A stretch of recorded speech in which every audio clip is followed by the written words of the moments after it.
Bien.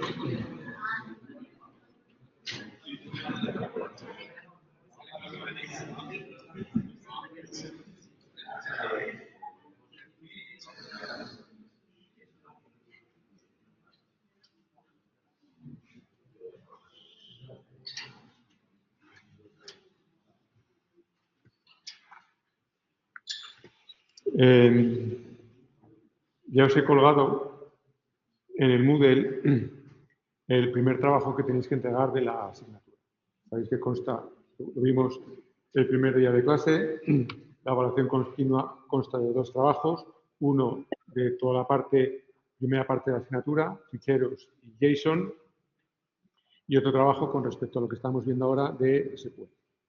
Entonces, ya tenéis colgado el trabajo con respecto a JSON. ¿De acuerdo? Vais a evaluación continua, trabajos para el curso 23-24, trabajo 1 para la primera convocatoria. Aquí tenéis un PDF con el enunciado del trabajo y un zip con una aplicación que os va a ayudar a realizar el trabajo. Entonces, ¿qué es lo que tenéis que hacer? Pues lo que tenéis que hacer es crear un fichero JSON que describa una serie de televisión. Entonces, en ese fichero JSON tenéis que incluir el identificador, el título, la URL con la imagen de la serie, la fecha de lanzamiento, cuál va a ser el rating, la valoración que va a tener esa serie, la valoración media, número de votaciones, cuántas sesiones, cuántas temporadas va a tener la serie, que eso lo describiréis a través de un array que va a contener un objeto por cada sesión, por cada temporada. Por cada temporada tenéis que indicar el número de la temporada 1, 2, 3, la que sea. Va a contener esa temporada un atributo episodios, donde a través de un array vais a describir mediante un objeto cada episodio. Por cada episodio, el identificador de ese episodio o capítulo, si es el capítulo 1, 2, 3, el que sea, título del capítulo, la imagen del capítulo, la fecha de emisión, la valoración. ¿De acuerdo? Y luego, para la serie, ¿cuál va a ser el reparto de la serie? Donde por cada actor que intervenga, tenéis que facilitar su identificador, nombre, fecha de nacimiento, género, una URL con la imagen y una pequeña biografía. Y lo que nos dicen es que con respecto al reparto, pues como máximo aparecerá, este array contendrá como máximo 5 elementos.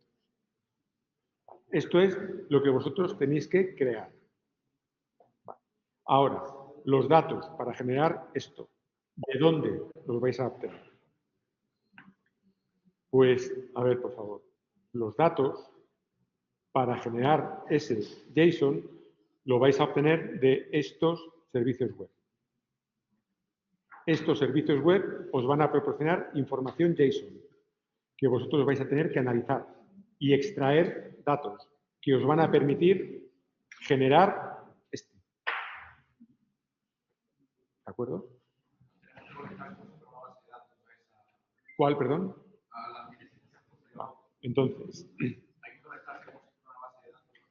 Entonces, a cada uno de estos recursos, de estos servicios, pues, por ejemplo, Movies Database, esta es su dirección.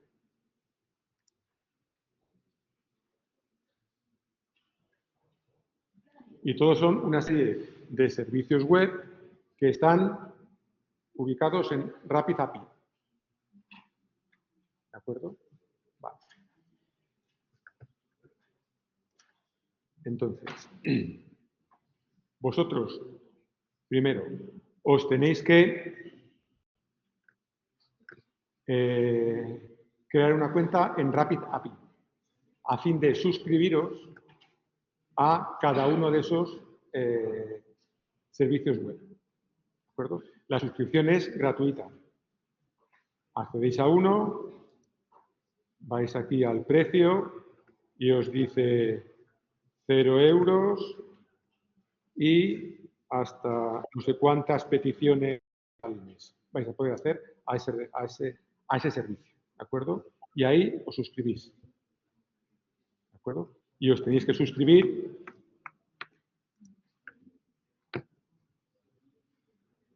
a cada uno de estos, ¿de acuerdo?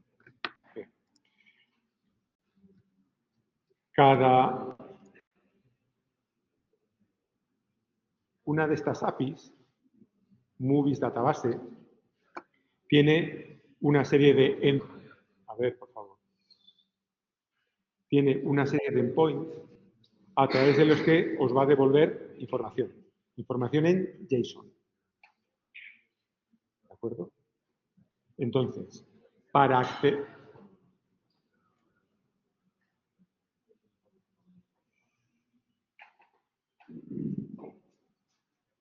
Tendréis que acceder a esos endpoints para obtener la información que necesitáis para generar el JSON que os estamos pidiendo. ¿De acuerdo? Para facilitaros el acceso a estas APIs,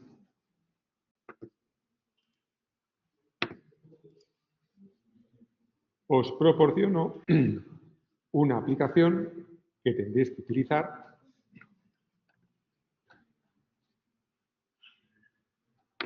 que es esta, trabajo 1, en donde vosotros os vais a crear un objeto RapidAPI y a partir de los métodos de ese objeto, vosotros invocáis a los métodos y directamente obtenéis el JSON. El método internamente ya accede al servicio web y os devuelve la información que os devuelve el servicio. ¿De acuerdo? Vale. Entonces, cuando vosotros os registráis en RapidAPI y os suscribís a cada una de esas APIs,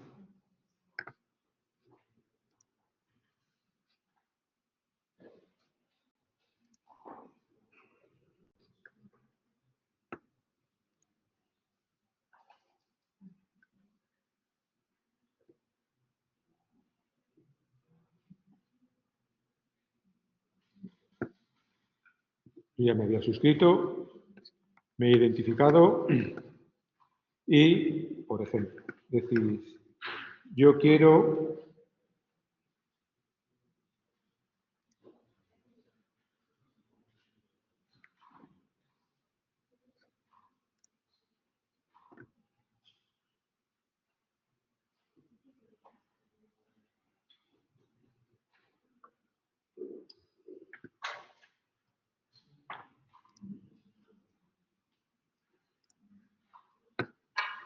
buscar una serie por el título. Entonces, en Movies Database tenéis que acceder al recurso Titles Search, Title, nombre de título. ¿Vale? Para acceder a este, tenéis que proporcionar el título de la serie,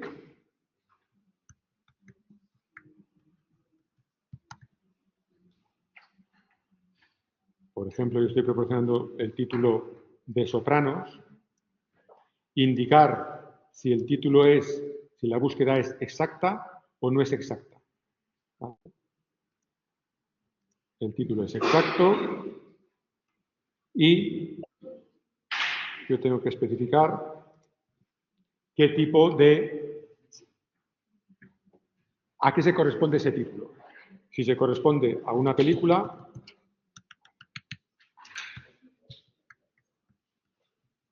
o una serie de televisión.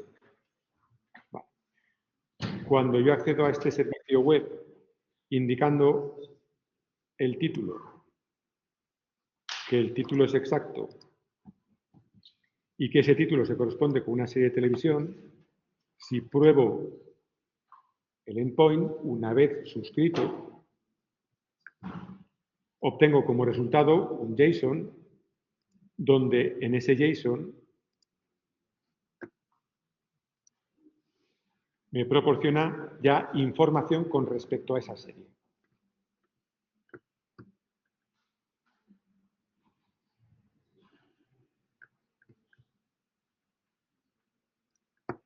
Search.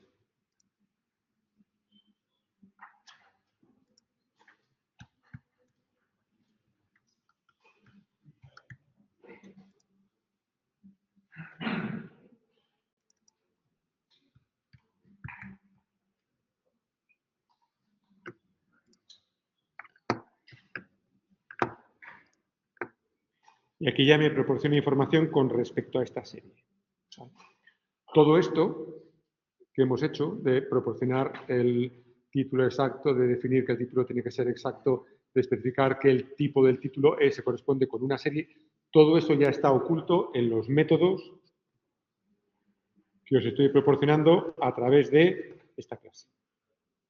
¿Vale? De forma que si vosotros accedéis a Rapid API, método Search Series by título exacto, y aquí especificáis de Sopranos, os va a devolver un string que se corresponde con este JSON. ¿Vale? Ese string es, para ese método,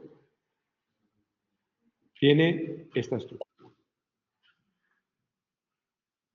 Y os digo, dado ese string, dado este JSON, que esto se corresponde con el identificador de la serie, este atributo URL que está dentro de este elemento se corresponde con la imagen correspondiente a la serie, release date, aquí están los componentes de la fecha de emisión. Vosotros tendréis que analizar este JSON y extraer esto, con lo que generaríais para este JSON el identificador, el título, la URL de la imagen y el release date. ¿De acuerdo? Puesto que ya sabéis el identificador de la serie, ahora siempre vais a tener que utilizar ese identificador de la serie para el resto de métodos. Si vosotros accedéis al método findEpisodios, él internamente lo que hace es acceder al endpoint getTitleSeriesSeriesID de Movies Database. ¿De acuerdo? Y os devolverá un JSON que tiene esta estructura, en donde a través de un array os devuelve objetos que se corresponden con cada uno de los capítulos de la serie. Por cada objeto os dice cuál es el identificador del capítulo, la sesión, la temporada a la que pertenece y dentro de la temporada el número del capítulo. Por lo tanto, tendréis que acceder a este para saber todos los capítulos de la serie. Por cada capítulo sabréis a qué temporada pertenece y cuál es el capítulo necesario para, en vuestro JSON, generar estos episodios, donde episodios hace referencia a cada uno de los capítulos. Sabríais el identificador y el número del capítulo dentro de la temporada. ¿De acuerdo? Y podríais saber cuántas temporadas hay. ¿Vale? Tenéis otro método que es encuentra los episodios por sus identificadores. Y lo que le pasáis es una lista con los identificadores.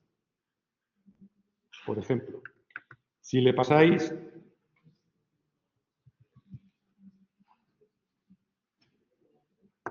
una lista conteniendo el identificador TT1480 no sé qué, TT160 tal, TT tal, una lista conteniendo identificadores de capítulos, os devuelve un JSON que va a tener va a ser un array que va a contener tantos elementos como número de elementos tenga la lista.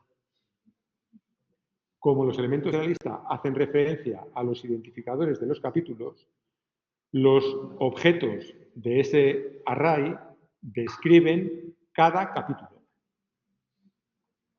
¿De acuerdo? El JSON que os devuelve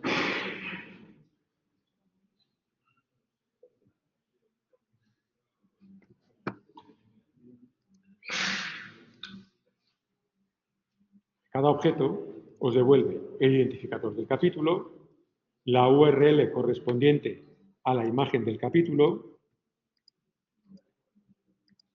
el título del capítulo, la fecha de emisión, que serían el resto de datos que necesitaríais para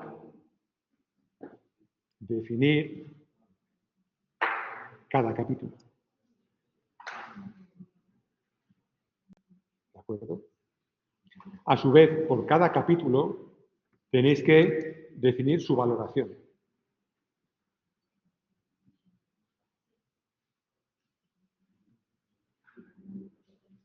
Tenéis un método FindRating al que le paséis como parámetro un identificador.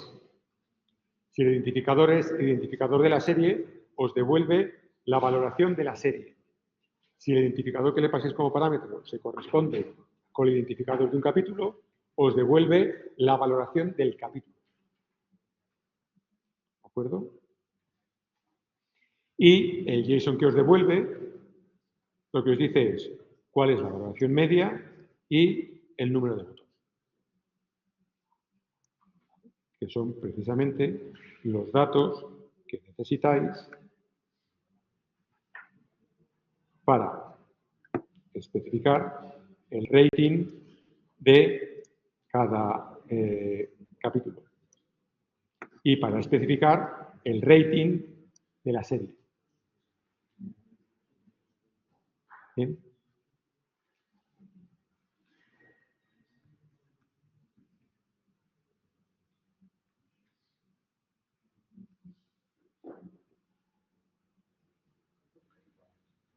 Tenéis otro método, devuélveme el cast de la serie, el casting, el reparto de la serie. Le pasáis el identificador. Y este os dice que está accediendo a este recurso de este otro servicio web. Vosotros solamente tenéis que invocar a este método y pasarle el identificador de la serie.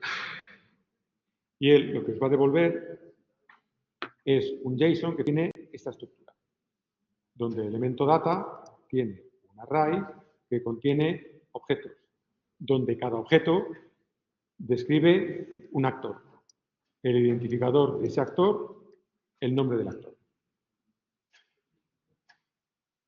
¿De acuerdo? Si sabéis el identificador de un actor, podéis invocar al método fireActorById.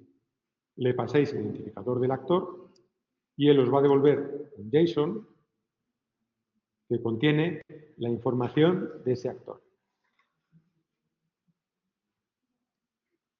El identificador, la URL con la imagen del actor, nombre del actor, fecha de nacimiento, género, biografía.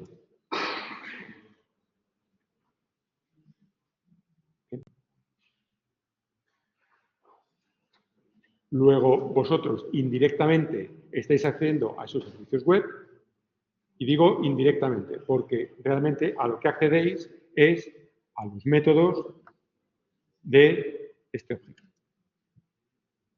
Eso es lo que, pues esos métodos son los que automáticamente acceden al servicio web y os devuelve los JSON.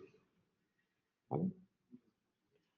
Para crear este objeto, lo único que le tenéis que especificar es el Rapid API Key. Y este Rapid API Key lo obtenéis cuando registráis y os suscribís a los recursos. Si os fijáis, cuando accedéis a cualquier recurso, automáticamente, cuando esto lo probáis directamente desde la URL, aquí os va a aparecer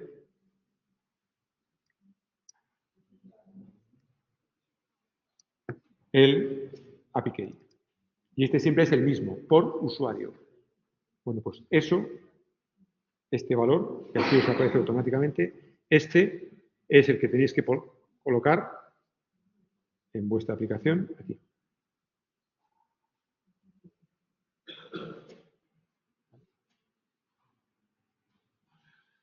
Es la única configuración que vais a tener que hacer de la aplicación. ¿Vale? Y ahora tendréis que invocar a todos esos métodos para obtener la información que os permita generar un JSON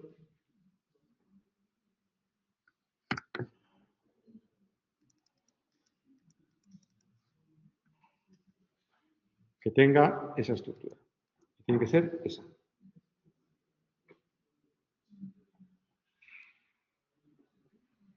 ¿Sí?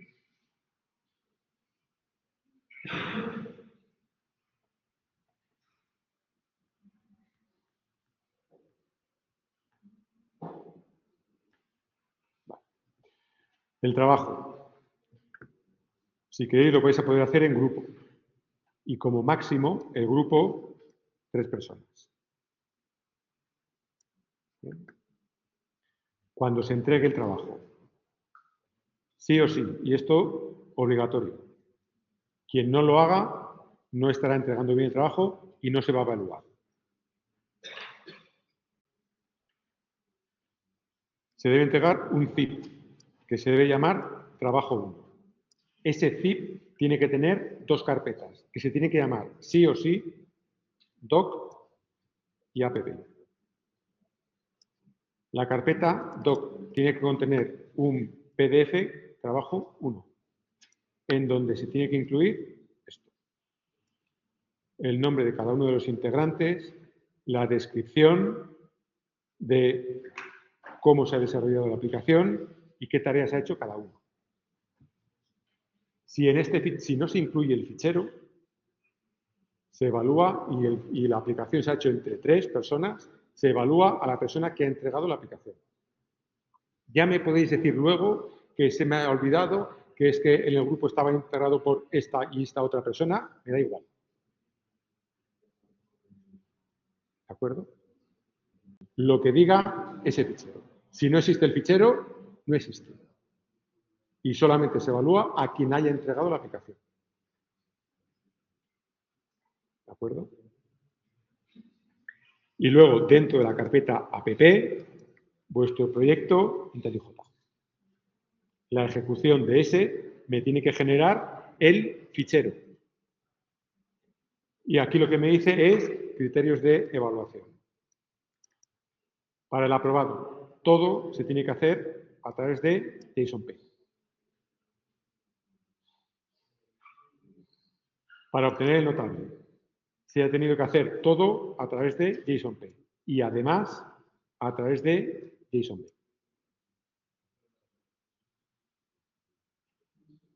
¿Vale? Y el sobresaliente, bueno, pues dependerá de la calidad del código, de cómo hayáis estructurado vuestra aplicación. ¿De acuerdo? Es decir, que queréis obtener un notable, lo tenéis que hacer tanto en JSON Processing como en JSON Binding.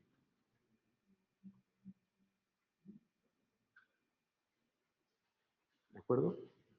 Si lo hacéis en JSON Processing, todos los análisis y la creación, JSON Processing. Y solo JSON Processing. ¿Vale? Si adicionalmente también lo implementáis con JSON Binding, Todo con JSON binding. Tanto el análisis de los JSON como la creación del JSON. Bien. Y además, hacerlo bien. ¿De acuerdo?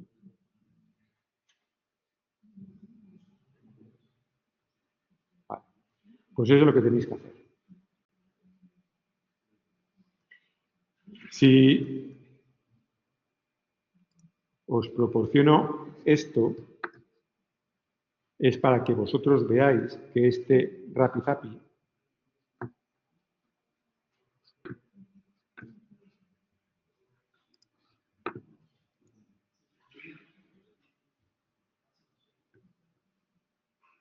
contiene un montón de servicios que os va a proporcionar información de innumerables cosas. ¿De acuerdo? Todo va a ser JSON, todo es JSON. ¿De acuerdo? Vosotros podéis obtener o tenéis categorizado por distintas etiquetas. Tenéis aquí distribuidos todos los servicios web. Que vosotros queréis hacer una aplicación en el futuro que haga referencia o que utilice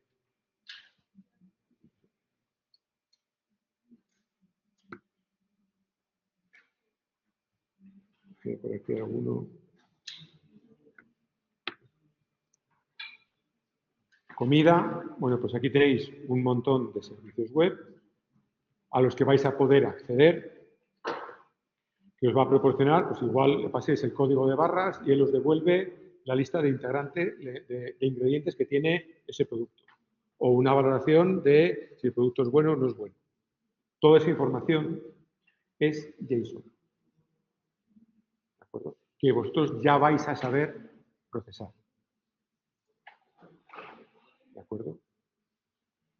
En la asignatura del segundo semestre, la de Desarrollo de Administración de Sistemas de Información, vamos a aprender a hacer esto.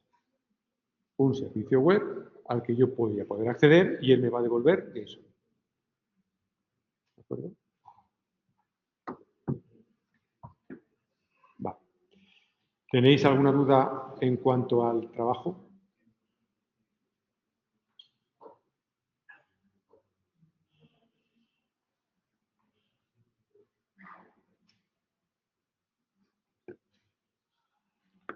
Con respecto a la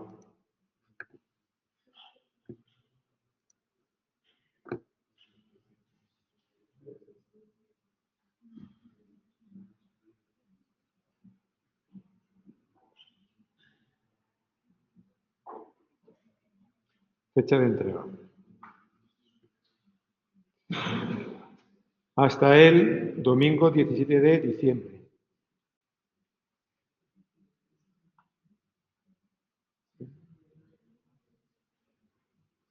Y la entrega del trabajo solo la realizará uno de los integrantes del grupo. Solo uno.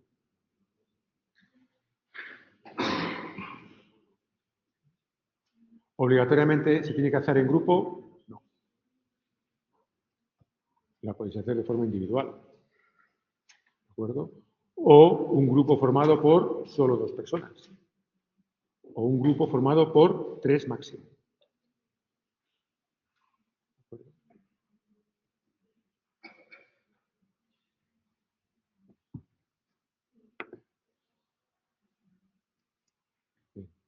¿Alguna duda?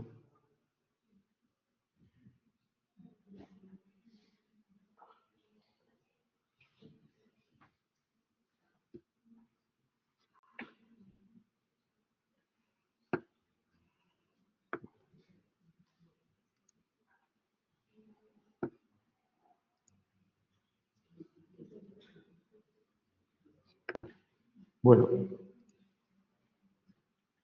pues seguimos donde lo dejamos el otro día. El otro día empezamos a hacer una aplicación Java a través de la que íbamos a acceder a la base de datos. Y lo que habíamos hecho en esa aplicación Java era definir un interface en el que indicábamos qué operaciones eran las que íbamos a realizar con la base de datos. ¿De acuerdo? Decíamos, queremos localizar todas las asignaturas que hay en la base de datos. Y cuando invoquemos al método, lo que me va a devolver es una lista de objetos asignatura, donde cada objeto va a representar un registro de la tabla asignaturas. ¿Vale? Y aquí nosotros, en este interface, definiremos todas las operaciones que vamos a hacer. ¿Vale? Y ahora definimos una clase que va a ser la que implemente ese interface. Y esta clase es la que va a encapsular todo el código que tendremos que utilizar para acceder a la base de datos. ¿De acuerdo? Habíamos visto que lo que era fundamental era establecer una conexión con la base de datos. ¿De acuerdo? Y para establecer la conexión a la base de datos, para poder establecer la conexión a la base de datos, habíamos visto que lo primero que teníamos que hacer era registrar los drivers. Vale. JDBC es una especificación que únicamente define interface. Y solamente interface. ¿De acuerdo? Y ahora, cada fabricante de base de datos implementa esos interfaces. Si Oracle quiere que haya programadores que, mediante Java, accedan a su base de datos Oracle, lo que hace es implementa esos interfaces y esa implementación es a la que se denomina el driver de la base de datos y eso lo sube a Maven. ¿De acuerdo? Lo mismo Postgres, lo mismo también Oracle si se quiere acceder a su base de datos MySQL. Lo mismo hace Microsoft si se quiere acceder a su base de datos Microsoft SQL Server. ¿De acuerdo? Vale. Entonces, una aplicación Java puede acceder a una base de datos o puede acceder a N bases de datos. Puede acceder a una base de datos Oracle y también a una base de datos Postgres y también a una base de datos MySQL. Entonces, nosotros tendremos que registrar el driver a través del que vamos a acceder a una base de datos Oracle, el driver a través del que vamos a acceder a la base de datos Postgres, el driver a través del que vamos a acceder a la base de datos MySQL. ¿De acuerdo? Cada fabricante me dice qué clase es la que implementa el interface driver. En el caso de Postgres, me dice que si quiero que un programa Java utilice el driver que me proporciona Postgres, en primer lugar, me tengo que descargar de Maven la librería correspondiente a ese driver, ¿de acuerdo? Que sería esa dependencia que tenemos que incluir, que es la dependencia a través del que nos bajamos la implementación que ha hecho Postgres con respecto a todos los interfaces JDBC. ¿De acuerdo? Y al mismo tiempo, Postgres lo que nos dice es, para registrar el driver, es necesario que te crees un objeto de la clase driver, donde ese objeto o esa clase es la clase ORG PostgreSQL driver. Bueno, pues nos tendremos que crear un objeto de esa clase y registrarlo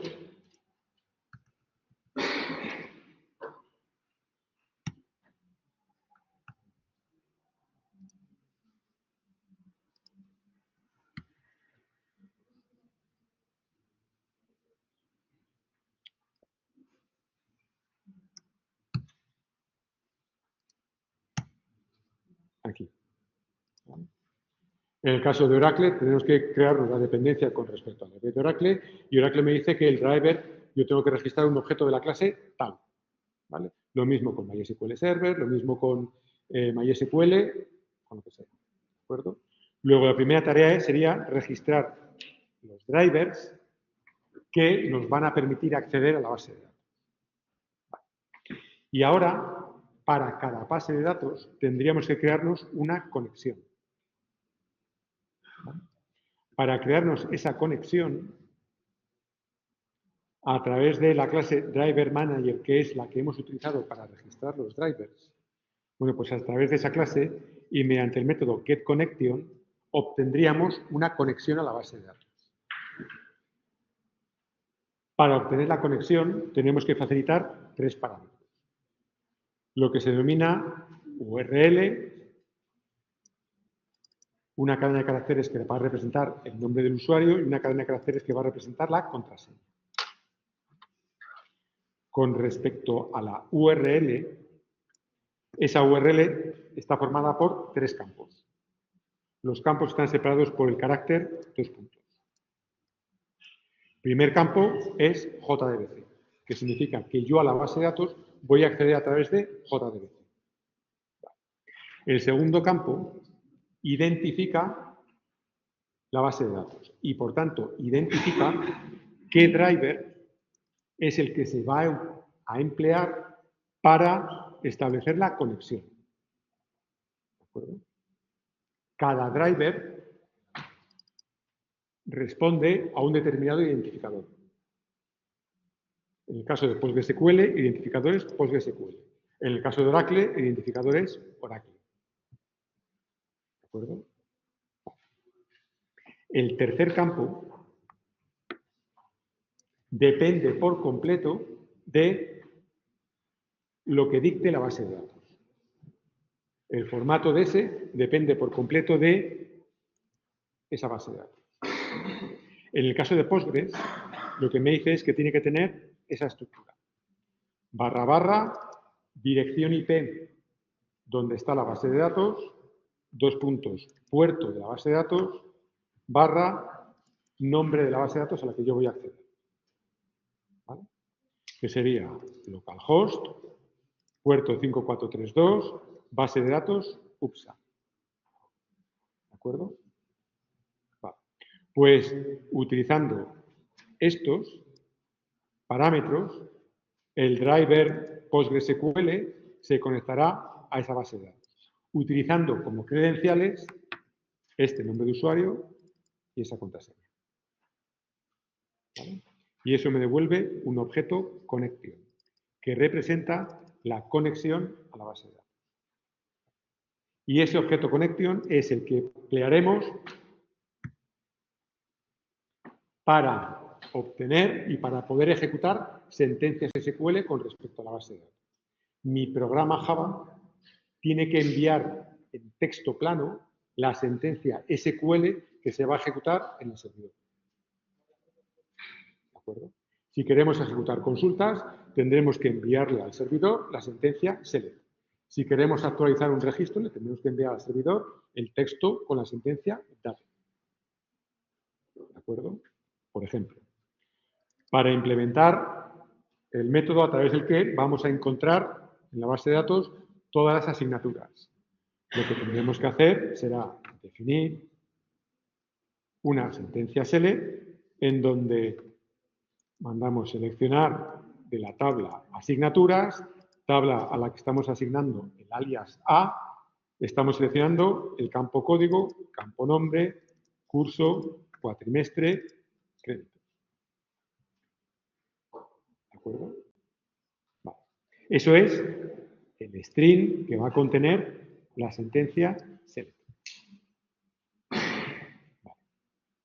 Ahora, a través del objeto connection, puesto que lo que vamos a hacer es ejecutar una sentencia, a través de ese objeto connection, nosotros vamos a invocar a un método createStatement, que me va a devolver un objeto statement. Ese objeto statement es a través del que vamos a mandar a ejecutar una consulta. Vamos a poder ejecutar sentencias.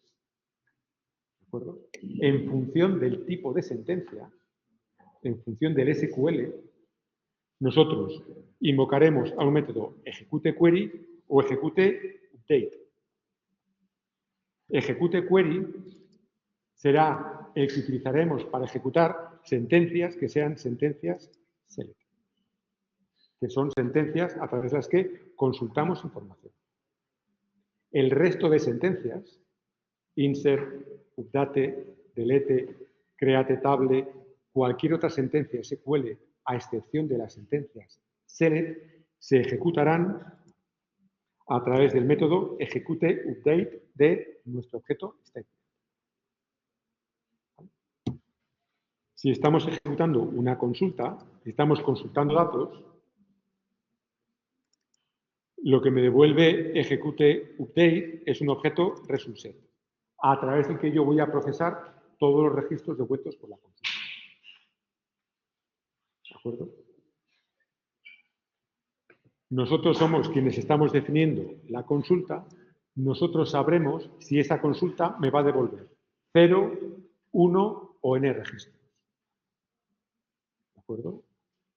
Invocando al método next del resultSet, me voy a mover por cada uno de los registros devueltos por la consulta.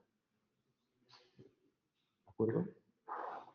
Y cuando estoy colocado en un registro en concreto, de ese registro y a través de los métodos get, voy a recuperar el valor de cada uno de los campos que he mandado consultar. Por next me voy a mover entre dos registros y ahora a través de estos métodos get voy a obtener de ese registro el valor de los campos. ¿De acuerdo? Encarecidamente me dicen que cuando obtenga el valor de los campos lo haga siempre en orden. Obtenga el valor del primer campo, segundo campo, tercer campo, cuarto campo, quinto campo. ¿De acuerdo? Y utilizaré una versión de método get u otra en función del tipo de dato del campo. Si el campo lo hemos definido en la base de datos como un varchar, obviamente un varchar será una cadena de caracteres y obtendremos el valor de ese campo mediante el método getString. Si un campo créditos en la base de datos lo hemos obtenido como un number 4,2, eso es un double y por tanto obtendremos el valor de ese campo como getDouble. ¿De acuerdo? Por cada entidad de la base de datos, tengo una tabla asignaturas que habíamos definido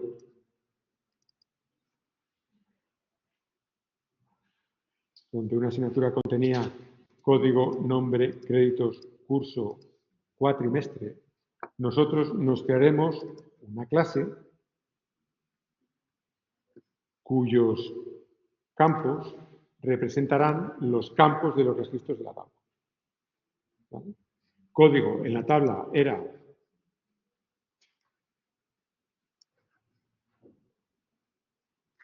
un varchar, que en nuestra clase Java, el campo código representa un string. Varchar para el nombre, string para el nombre. Créditos, numeric 4.2, eso es un doble. Curso, varchar, nosotros podemos decir curso, me estaban diciendo que los valores de curso eran primero, segundo, tercero, cuarto. Solo se permiten esos valores. Vale, pues nosotros nos definimos una enumeración en la que estamos definiendo esos mismos valores, con el mismo nombre. ¿De acuerdo? Con el propósito de poder, a través de una cadena de caracteres, primero, poder obtener la constante primero. Y dado una constante tercero, yo puedo obtener una cadena de caracteres con el nombre de esa constante, tercero, que serían los valores que hemos permitido en la base de datos. ¿De acuerdo? Lo mismo con respecto al semestre. En la base de datos, perdón, el cuatrimestre lo hemos definido también como un varchar cadena de caracteres, pero en Java lo estamos tratando como si fuese una enumeración. ¿Vale? Cuando estamos consultando los datos, nosotros el valor de la base de datos lo obtenemos como string. Obtén el valor del cuarto o el tercer campo, que son strings. Y esos strings los transformaremos a la enumeración cuatrimestre o a la enumeración curso a través del método value8. Por cada registro crearemos un objeto asignatura que iremos acumulando en una lista de asignaturas que finalmente será la que devolvamos. ¿De acuerdo? Vale. Esto fue lo que llegamos a hacer el otro día. Y os dije que a partir de aquí íbamos a mejorar este código y a ver pues, otro tipo de sentencias SQL que vamos a poder ejecutar. Vale. Pues la especificación JDBC lo que me dice es, si yo creo un statement, obligatoriamente tengo que cerrar el statement. Si yo creo un result set, obligatoriamente tengo que cerrar el result set. ¿De acuerdo? Vale. Statement es closeable. Result set es closeable. Si me están diciendo que forzosamente lo tengo que cerrar, definiremos tanto statement como result set dentro de un bloque try asociado a recursos. Porque de esta forma nos aseguramos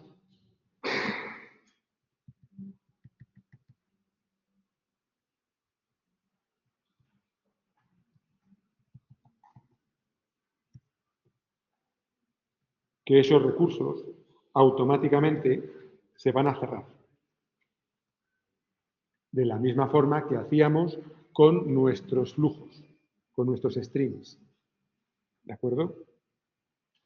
Siempre que creemos un statement, siempre que creemos un result set, lo tenemos que cerrar. Y tenemos que forzar su cierre. Si no forzamos el cierre, puede ocurrir que nosotros en la base de datos tengamos muchas consultas no cerradas. Cuando vosotros contratáis una base de datos, compráis la licencia de una base de datos, estáis pagando por usuarios que van a poder conectarse a la base de datos. Si vosotros no cerráis las cosas, en la base de datos quedan abiertas y puede llegar un momento en el que ya no admita más peticiones como consecuencia de que habéis pasado los límites. Y eso implica que vuestro programa ya no va a funcionar puesto que no va a poder acceder a la base de datos. De ahí que, forzosamente, tengáis que cerrar todo aquello que abráis. Todos los statements, todos los result set con los que trabajéis. Sí o sí los tenéis que cerrar. Lo que me dicen es, esto va a ser, son interface closeables y por tanto tú los vas a poder definir en un bloque try asociado a recursos. ¿De acuerdo? Vale. De la misma forma que statement y result set son y tienen que cerrarse, de la misma forma, connection tiene que cerrarse. Con más motivo, si abrimos una conexión, esa conexión se tiene que cerrar. Y tenemos que garantizar el cierre. ¿De acuerdo? Entonces, la forma más fácil de hacerlo, garantizar el cierre, es sí o sí se tiene que cerrar. La forma más fácil de hacerlo es, nosotros en nuestro programa nos estamos creando el DAO, o lo que es lo mismo, el objeto a través del que vamos a acceder a la base de datos. ¿Bien? Lo que tenemos que conseguir es que este DAO dentro tiene la conexión, que forzosamente tenemos que cerrar. Lo que vamos a hacer es, vale, si yo sé que a través de un bloque trae asociado a recursos, automáticamente, cuando finalice ese bloque try, se va a invocar al método close del recurso que yo estoy definiendo. Voy a hacer que mi DAO sea un recurso. Porque si es un recurso, sé que cuando finalice el bloque try, automáticamente se va a invocar al método close de ese interface. ¿De acuerdo? Luego, esto lo podré hacer en tanto que este interface sea closeable. El interface lo hemos definido nosotros. El interface es este, en donde estamos definiendo las funcionalidades. Si este tiene que ser closeable, este interface, sí o sí, tendrá que extender de closeable. Si extiende de closeable, además, este interface, además de este método, tendrá que tener los métodos que defina este interface. Y ese interface define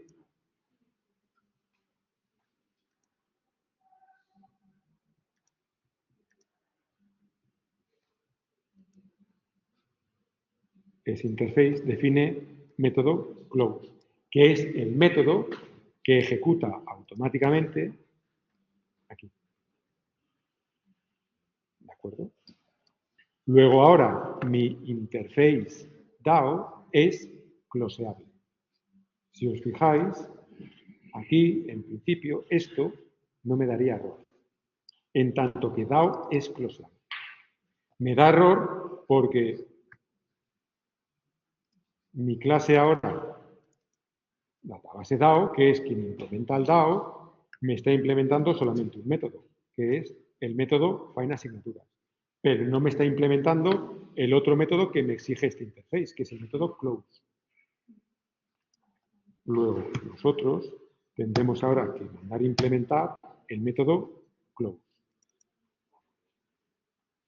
Ahora, esta clase ya está implementando correctamente el DAO. ¿Y qué es lo que haremos nosotros aquí en el close? En el close, este método se va a ejecutar automáticamente aquí.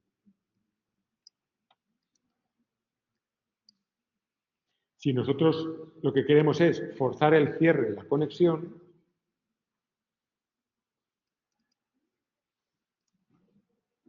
y la conexión es un atributo de esta clase, lo único que tendremos que hacer será de mi conexión invoco al método close, que es quien me cierra la conexión.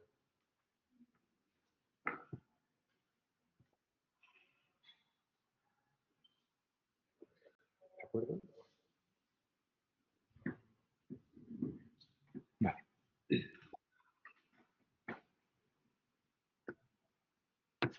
Entonces,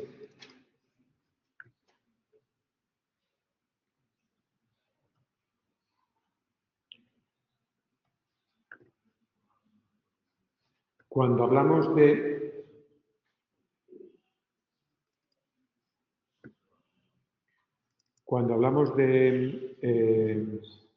el interface closeable, existe tanto el interface closeable como el interface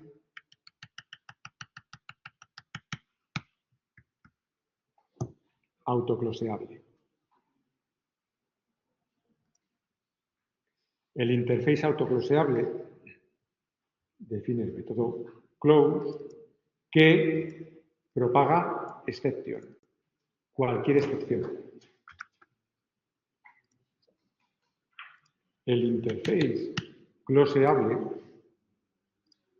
define un método close que propaga IO_exception.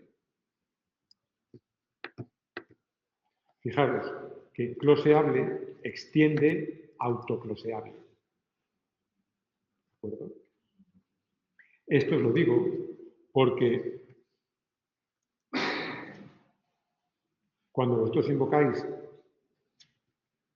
al método close de connection, este método close lo que propaga es la excepción SQL_exception. Si propaga esa excepción, lo normal es que si propaga la excepción, el método propague la excepción. Si lo que estamos utilizando es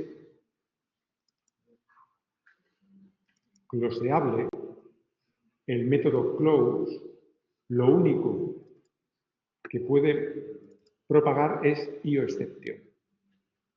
Y por tanto, no me dejaría propagar esta excepción. Si en lugar de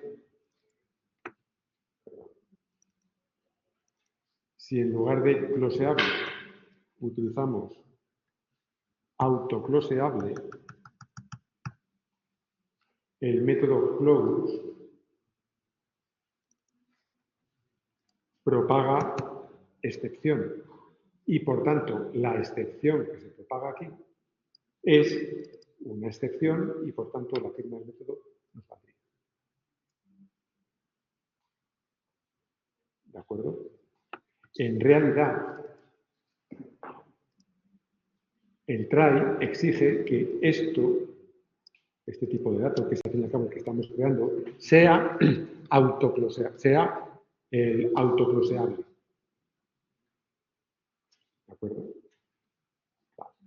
Ahora, este try, puesto que aquí está invocando el método close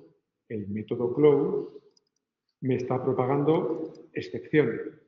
Si me propaga excepción, aquí lo que me está dando es un error porque me dice, ¿qué hago con la excepción que se está propagando o que se puede propagar?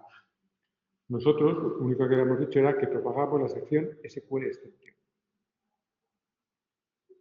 Una excepción no tiene por qué ser una SQL_exception. Ahora decimos, mi método main propaga cualquier excepción y por tanto desaparecería el error. Resultado. No solamente hemos forzado el cierre de todo statement y result set que hemos creado, sino que también hemos forzado el cierre de la conexión a la base de datos. Sin más que hacer que nuestro interface, el que define la funcionalidad que vamos a realizar, extienda autocloseable. Y por tanto, la creación del DAO la haremos mediante el try asociado a recursos. Y la podremos hacer. ¿De acuerdo?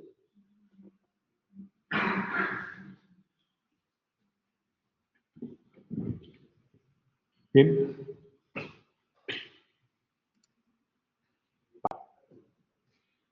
¿Alguna duda con esto? Bueno. Pues, como os había comentado el otro día, así es, y esta es la estructura mediante la que podremos ejecutar cualquier sentencia SQL que nos devuelva muchos registros. Y os había comentado que la complicación no está en Java, la complicación está aquí, en definir correctamente vuestras sentencias SQL. Da igual que aquí hagáis un select en el que hagáis un join entre 4 tablas. El código Java es el mismo. ¿De acuerdo? La complicación la vais a tener a la hora de definir vuestras sentencias SQL. ¿De acuerdo? Vale. Bien, pues ahora lo que vamos a hacer es definir una funcionalidad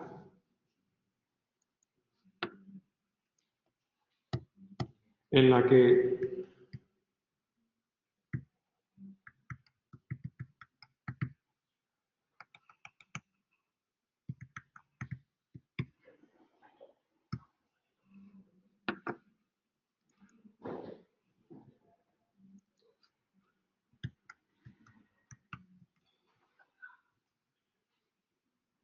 pueda encontrar una asignatura conociendo su código, donde el código se lo voy a pasar como parámetro. Lo que tendremos a la hora de implementar esta funcionalidad será consultar a la base de datos una asignatura en la que yo voy a conocer su identificador. ¿De acuerdo? En aquella sentencia SQL yo podré especificar un select, los datos que yo quiera de la tabla asignatura, where el identificador de la asignatura es el valor que a mí me están pasando como parámetro. ¿De acuerdo? Y ahora vosotros, siempre que planteéis consultas, siempre tenéis que hacer el mismo razonamiento. Es la consulta, esa consulta, ¿qué os va a devolver? ¿Qué os puede devolver? ¿Cuántos registros como máximo os va a poder devolver? Si vosotros estáis accediendo por el código, vosotros, la base de datos, cuando habéis definido el primary key, habéis especificado que el campo código es la clave principal. Luego, si estáis planteando una sentencia select que os consulte la tabla de asignaturas, donde where el campo código es igual a un valor que vosotros estáis definiendo, ¿cuántos registros como máximo vais a poder obtener?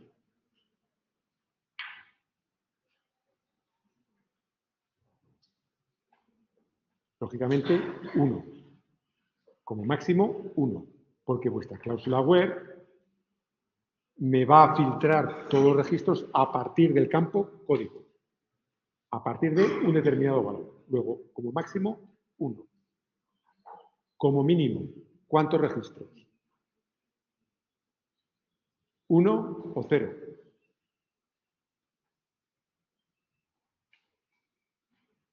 Como mínimo, 0.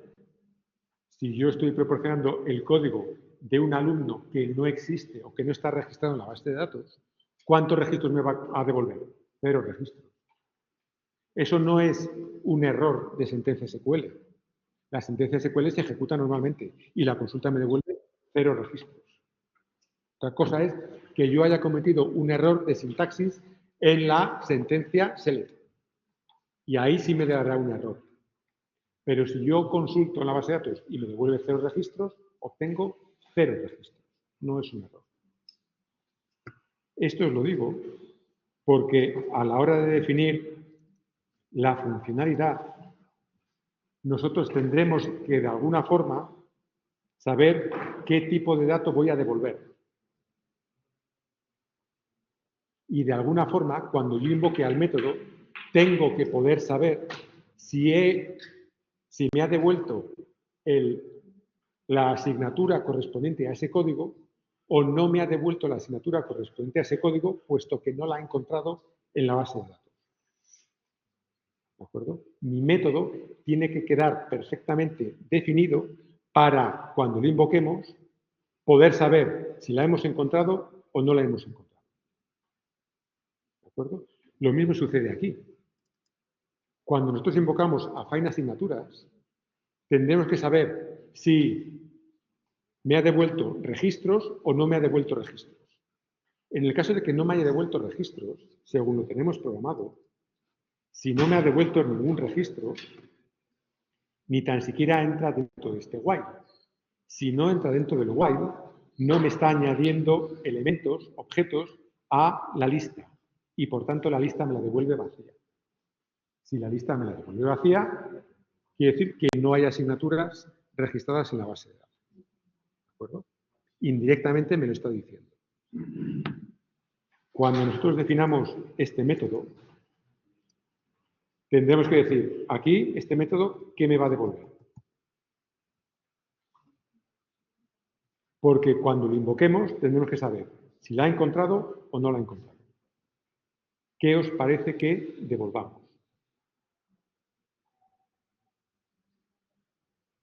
¿Podremos devolver sin más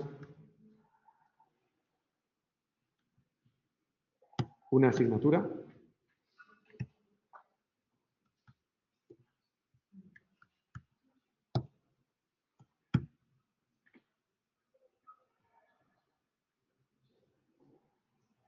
¿Sí? ¿No?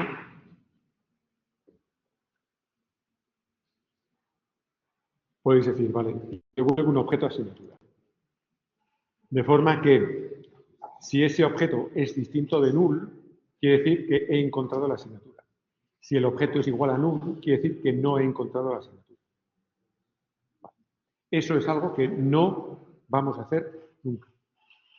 Porque si estamos devolviendo cosas null, es muy probable que en nuestro código, al final, se propaguen excepciones null pointer exception. Luego es una cosa que tenemos que evitar sí o sí. Devolver valores null. ¿De acuerdo? Cuando vosotros definís este método, lo que quiere decir es que vuestro método va a devolver siempre un objeto asignatura. Siempre va a devolver un objeto asignatura. Si vosotros queréis representar que unas veces os va a devolver un objeto asignatura y otras veces no,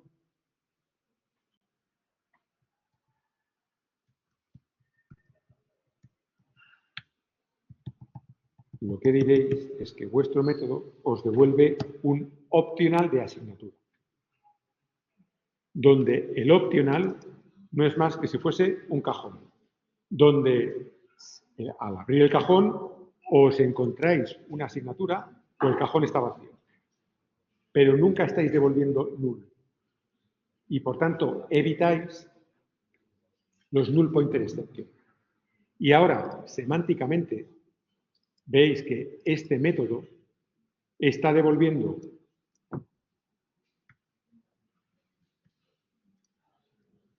una asignatura o no. ¿De acuerdo? Otra posibilidad es decir, yo siempre devuelvo una asignatura y en el caso de que no la encuentre, propago una excepción. Y me invento una excepción, asignatura not found exception. Por lo tanto, si el método se ejecuta normalmente, yo obtendré la asignatura. Si no se encuentra la asignatura, el método fallará y yo sabré a través de esa excepción que la causa por la que ha fallado el método es porque no se encuentra la asignatura registrada en la base de datos. ¿De acuerdo? Vale, pues estas serán los dos tipos de firmas que emplearemos para métodos que me devuelvan un registro. O bien especificamos que el método me devuelve un optional, o bien propagaremos una excepción para notificar que no lo hemos encontrado. Lo que más rabia os dé. Tan bien hecho está una cosa como la otra. ¿De acuerdo? Para evitar tener que definir excepciones o excepciones concretas, se utilizará el optional. Y esa será la firma de nuestro método. ¿De acuerdo? Con lista no tiene sentido que definamos un optional de una lista.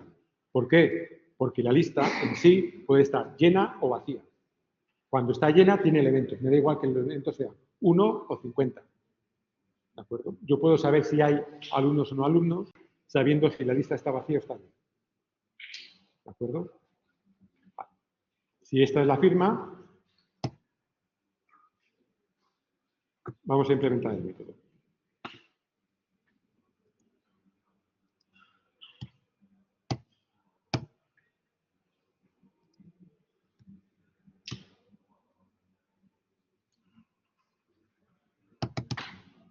Y siempre vais a proceder igual.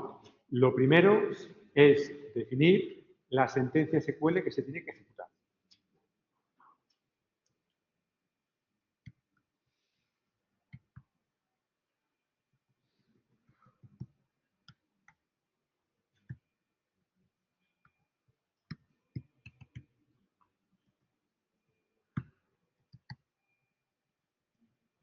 Ya sabéis que podéis definir a partir de Java, no sé si la versión 14 de Java o la versión 15 de Java, ya existe el operador, el comilla, comilla, doble comilla, doble comilla, doble comilla, que os va a permitir crear cadenas de caracteres multilínea. ¿De acuerdo?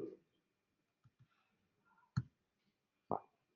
Pues aquí definiréis vuestra sentencia select, que será, pues yo quiero seleccionar todos los datos con respecto a la asignatura, por lo tanto, from la tabla asignaturas, y os había comentado, siempre a cada tabla dentro de una sentencia select le tenéis que asignar un alias, el que queráis, que podéis asignárselo mediante as, nombre de alias, o bien omitir la palabra reservada as.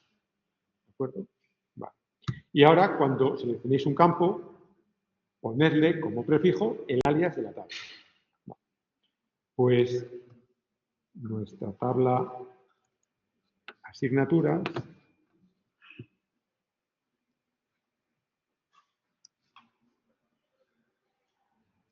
tenía como campos código, el nombre, los créditos, el curso y el cuatrimestre.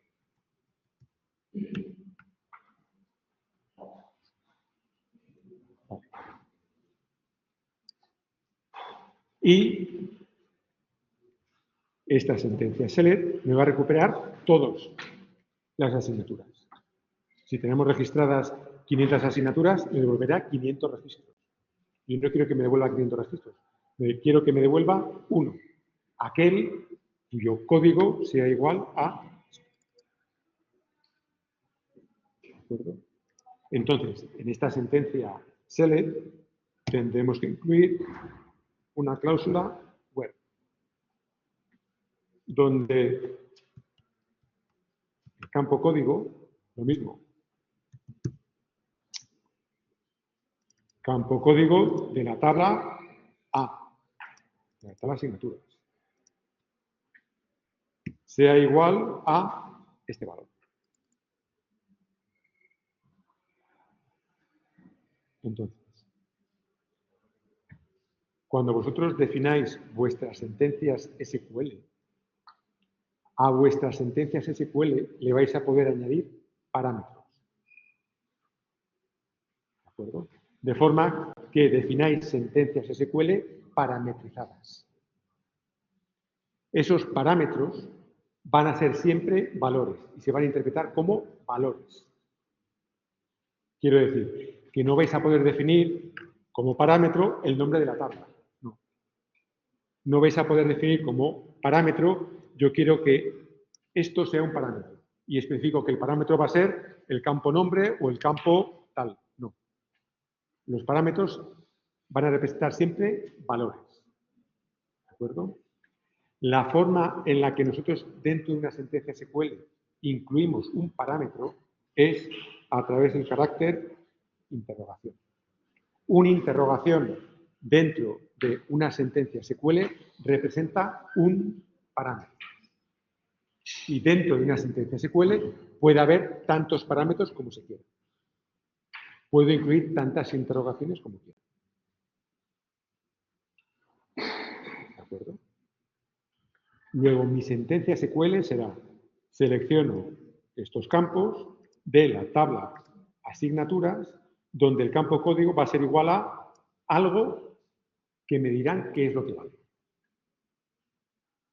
¿De acuerdo? Vale. La sentencia select la tenemos.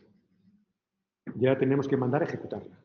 Cuando ejecutemos la sentencia select es el momento en el que fijaremos el valor de cada uno de los parámetros. No podremos ejecutar la sentencia hasta que no hayamos fijado el valor de los parámetros. ¿Vale?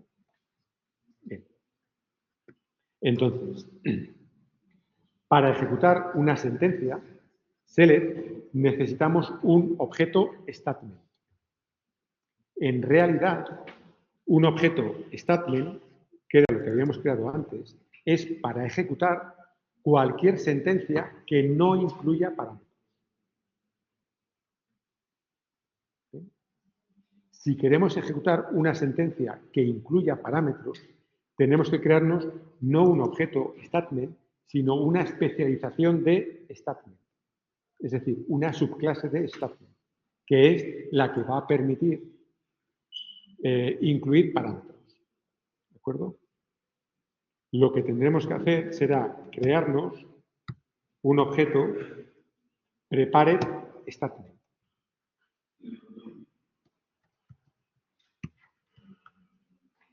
La forma de crearse un objeto prepared statement es a través del objeto connecting.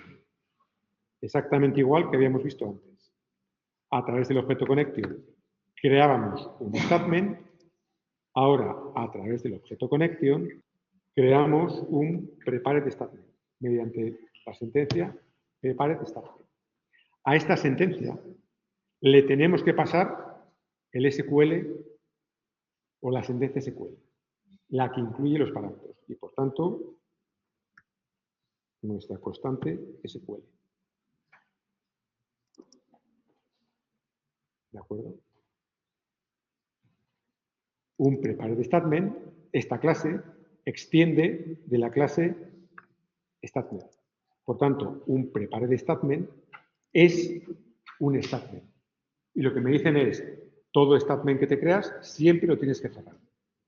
Luego, si nos creamos un prepared statement, tenemos que forzar su cierre.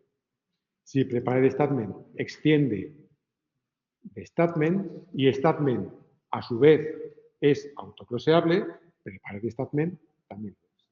Y por tanto, lo podremos definir dentro de un try asociado a recurso. Con lo que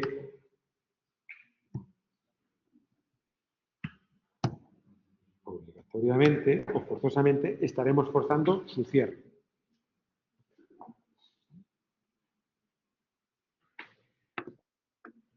No podremos ejecutar ese prepared statement, no podemos ejecutar estas sentencias SQL hasta haber fijado el valor de los parámetros. ¿De acuerdo? Vale. Para fijar el valor de los parámetros, prepared statement tiene métodos set. Y tiene versiones del método set en función de los distintos tipos de datos que hay. En esta sentencia SQL, este parámetro, ¿a quién hace referencia? Al valor que va a tener código. ¿Código qué es? Un varchar. Por lo tanto, ¿qué valor tiene que ser esto?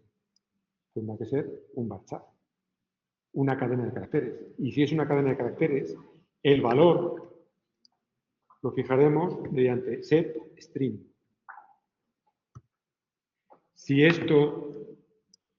aquí fuese el créditos lo hemos fijado como un number 42 Por tanto, esto es un doble. Fijaríamos el valor de este parámetro a través de set doble. Si el campo lo hubiésemos definido de tipo fecha, el valor lo definiríamos mediante setDate. ¿De acuerdo? Utilizaremos versiones del método set en función del tipo de dato.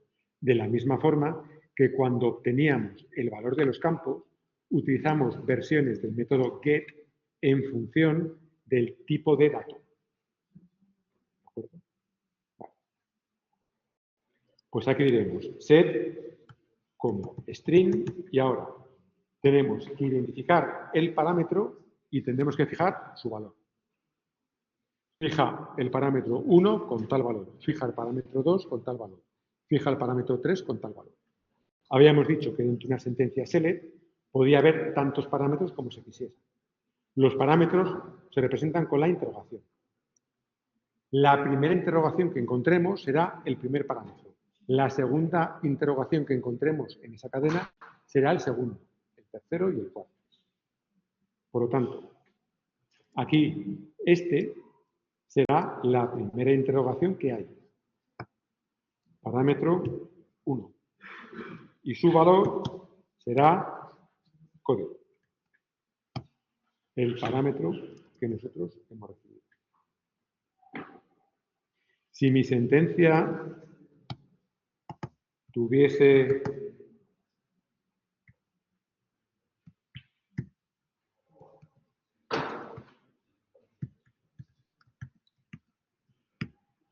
dos parámetros, quisiésemos obtener todas las asignaturas, imaginaos todas las asignaturas de un determinado semestre que tengan un determinado número de créditos.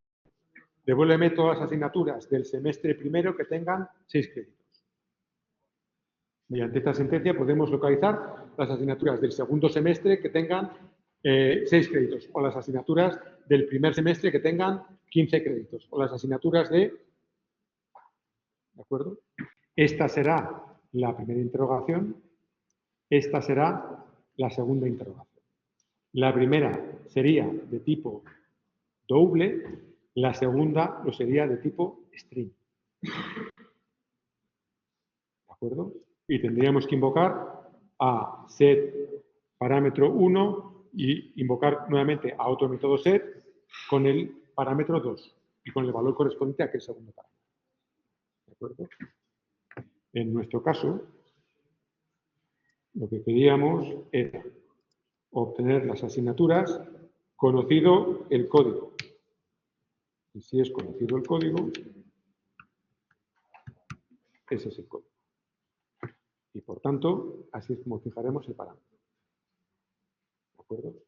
Una vez hemos fijado todos los parámetros, será cuando podamos ejecutar la sentencia.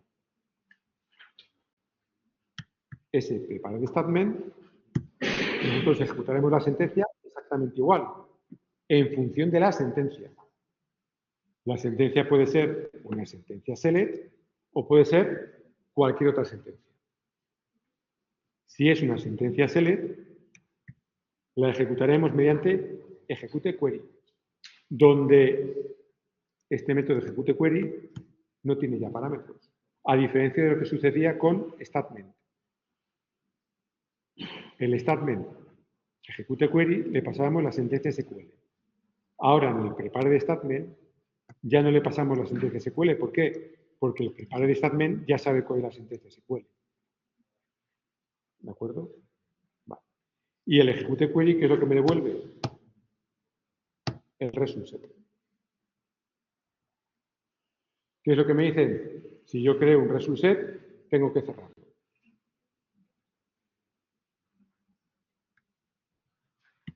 Por lo tanto, creo el result set y lo cierro.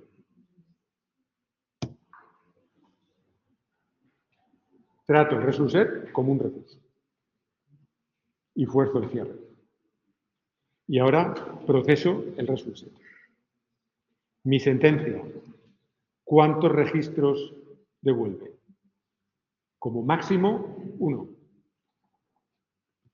El result set, siempre que yo tengo un result set, siempre imperativo de ese result set, siempre tengo que invocar a next. Y eso me mueve al primer registro del result set. Si este método next me devuelve verdadero o falso, en función de que ese movimiento lo haya podido realizar o no. Si cuando invoco por primera vez al next me devuelve true, quiere decir que hay un primer registro. Y por tanto, mi sentencia select me ha devuelto un registro. Me ha encontrado el registro. Me ha encontrado una asignatura cuyo código es el que yo le he facilitado como parámetro. Si yo cuando invoco al método next por primera vez me devuelve falso, quiere decir que no hay un primer registro. Y si no hay un primer registro, es que me ha devuelto 0 registro, indicativo de que no ha encontrado una asignatura con ese código. Nosotros que hemos planteado la sentencia, sabremos cuántos registros como máximo. Sabremos si me tiene que devolver muchos y, por tanto, tengo que plantear un bucle, o me va a devolver como máximo uno, en cuyo caso no tengo que definir un bucle. No me hace falta definir un bucle. ¿De acuerdo? Si hay un siguiente, entonces crearemos el objeto asignatura y lo devolveremos. Si no lo encuentra, será cuando tengamos que devolver ese optional vacío. ¿De acuerdo? Lo más fácil a la hora de escribir el código es no decir, si lo encuentro, entonces hago esto, else hago lo otro, sino lo que es más legible es, si no lo encuentro, ejecuto una cosa y ya no hace falta el else. Si no lo encuentro, lo que devuelvo es un optional vacío. Optional tiene un método empty que me devuelve un optional vacío, que justamente es lo que quiero. Si no hay un siguiente, si he encontrado 0 registros, devuelvo el optional vacío. Por lo tanto, si esta condición no se cumple, quiere decir que lo he encontrado, y si lo he encontrado, se ejecutará esta línea, mi línea 65. ¿De acuerdo? Y a partir de aquí, ¿qué es lo que tendremos que hacer? Devolver un optional con valor. Ese valor será el objeto el objeto asignatura, que contendrá los datos de la asignatura. Por lo tanto, lo que tendremos que devolver será un optional y crearemos un optional a partir de off, donde el valor que le pongamos aquí será el valor que va a incluir el optional. Y ese valor forzosamente tiene que ser distinto de null. Si no sabemos si el valor que le vamos a pasar aquí es o no es null, en lugar del off, invocaremos a off nullable. Si nosotros invocamos al método off y le pasamos un valor null, se dispara excepción. Porque el método off fuerza a que el objeto que le pasemos aquí sea distinto de null. Insisto, si no sabemos si esto es null o no null, será off nullable. ¿De acuerdo? Y ahora, a partir de aquí, crearemos nuestro objeto asignatura, que lo podemos crear a partir de patrón builder.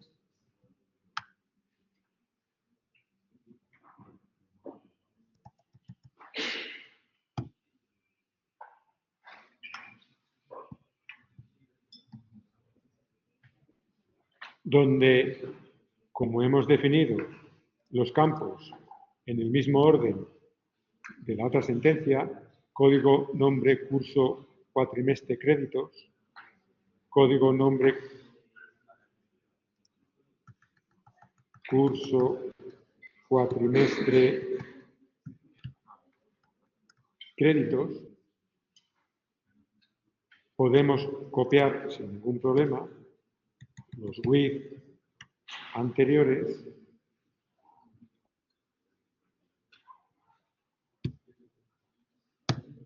y pegarlos aquí.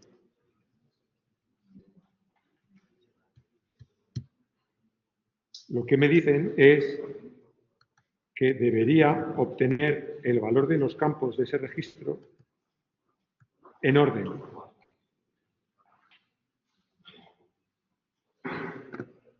Primero, del ResultSet, primer campo, segundo campo, tercer campo, cuarto campo, quinto campo. En función de eso, invocaré al método with correspondiente. ¿De acuerdo?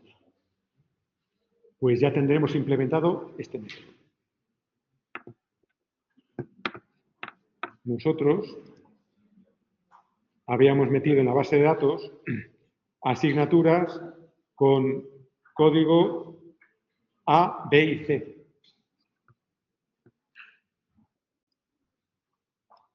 Eso quiere decir que a través de ese DAO puedo localizar una asignatura por código C y obtendría el optional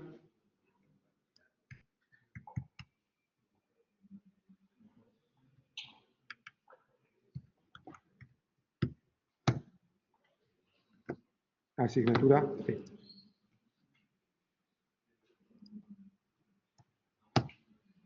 Como optional. Y diríamos, si ese optional is empty, está vacío, sé que no ha encontrado la asignatura y podemos decir no existe la asignatura con código C. De lo contrario, que sí existe, podemos hacer south y la asignatura del optional podremos invocar a su método get, que me devuelve el objeto que contiene. Y esto será el sí.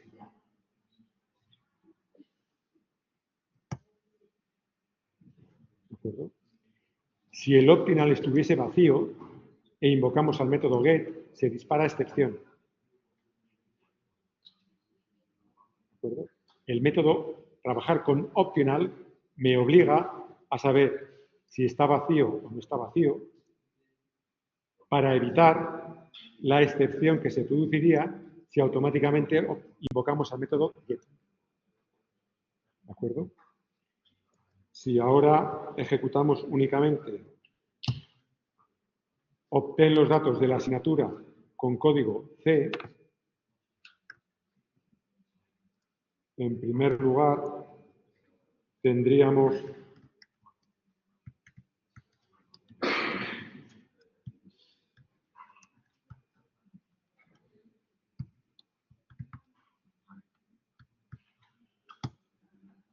que arrancar nuestro Docker y una vez arrancado ejecutaríamos.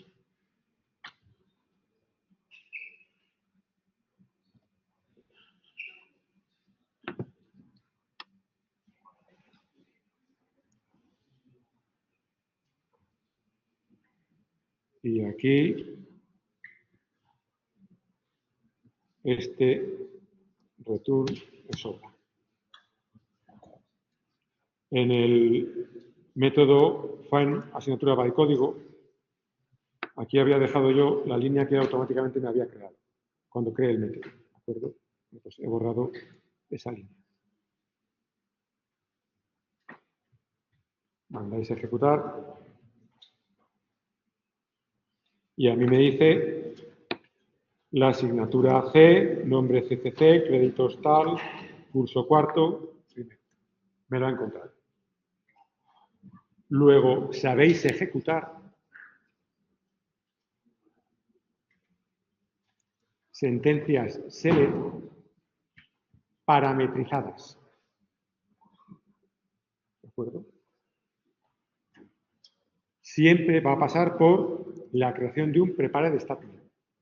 Esas sentencias select esas sentencias SQL podrán incluir uno o el número de parámetros que queráis. Sabéis cómo crearlas, sabéis cómo fijar los parámetros. Sabréis, si se trata de una consulta, si os va a devolver 1 o n registros. Si os devuelve 1, lo haréis de esta forma. Si os devuelve n, lo haréis de esta forma. Si os devuelve n, vuestro método en consultas os devolverá una lista. Si os devuelve 1, siempre será 0n01. Os devolverá un opcional. Y esto con independencia de vuestra sentencia select. Lo compleja que sea. Da igual. ¿De acuerdo? Lo que es el código Java es extremadamente simple y siempre repetitivo. ¿De acuerdo? Vale. ¿Alguna duda? Pues lo dejamos aquí y seguimos en prácticas.